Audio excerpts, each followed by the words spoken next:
Seconde épître de Paul aux Corinthiens, chapitre 8.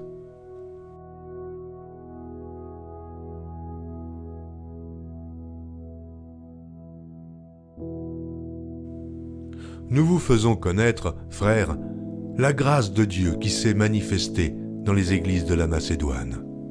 Au milieu de beaucoup de tribulations qui les ont éprouvées, leur joie débordante et leur pauvreté profonde ont produit avec abondance de riches libéralités de leur part. Ils ont, je l'atteste, donné volontairement selon leurs moyens, et même au-delà de leurs moyens, nous demandant avec de grandes instances la grâce de prendre part à l'assistance destinée aux saints. Et non seulement ils ont contribué comme nous l'espérions, mais ils se sont d'abord donnés eux-mêmes au Seigneur, puis à nous, par la volonté de Dieu.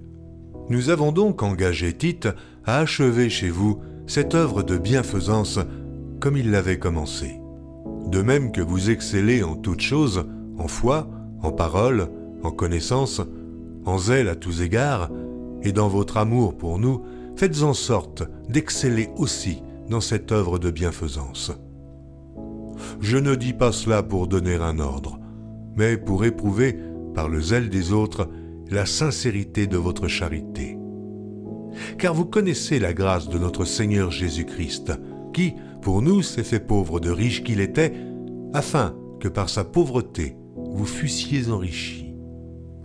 C'est un avis que je donne là-dessus, car cela vous convient, à vous qui non seulement avez commencé à agir, mais qui en avez eu la volonté dès l'année dernière. Achevez donc maintenant d'agir, afin que l'accomplissement, selon vos moyens, réponde à l'empressement que vous avez mis à vouloir. La bonne volonté, quand elle existe, est agréable, en raison de ce qu'elle peut avoir à sa disposition, et non de ce qu'elle n'a pas. Car il s'agit non de vous exposer à la détresse pour soulager les autres, mais de suivre une règle d'égalité. Dans la circonstance présente, votre superflu pourvoira à leurs besoins, afin que leur superflu pourvoie pareillement au vôtre, en sorte qu'il y ait égalité. Selon qu'il est écrit, « Celui qui avait ramassé beaucoup n'avait rien de trop, et celui qui avait ramassé peu n'en manquait pas. » Grâce soit rendue à Dieu, de ce qu'il a mis dans le cœur de Tite le même empressement pour vous, car il a accueilli notre demande, et c'est avec un nouveau zèle et de son plein gré qu'il part pour aller chez vous. Nous envoyons avec lui le frère dont la louange, en ce qui concerne l'Évangile, est répandue dans toutes les églises, et qui, de plus, a été choisi par les églises pour être notre compagnon de voyage dans cette œuvre de bienfaisance, que nous accomplissons à la gloire du Seigneur, même et en témoignage de notre bonne volonté. Nous agissons ainsi afin que personne ne nous blâme au sujet de cette abondante collecte à laquelle nous donnons nos soins, car nous recherchons ce qui est bien, non seulement devant le Seigneur, mais aussi devant les hommes.